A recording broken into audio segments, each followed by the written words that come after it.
نماز نحمده ونصلي على رسوله الكريم اما بعد فاعوذ باللہ من الشیطان الرجیم بسم اللہ الرحمن الرحیم۔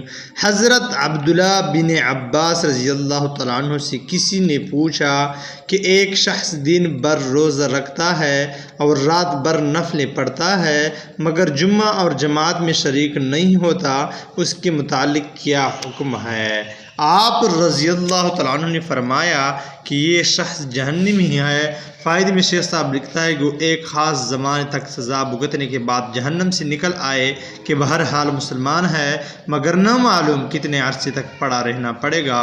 جاہل صوفیوں میں وظیفوں اور نفلوں کا تذکر ہوتا ہے مگر جماعت کی پرواہ نہیں ہوتی، اس کو وہ بزرگی سمجھتے ہیں، حالانکہ کمال بزرگی اللہ کے محبوب کا اتباع ہے۔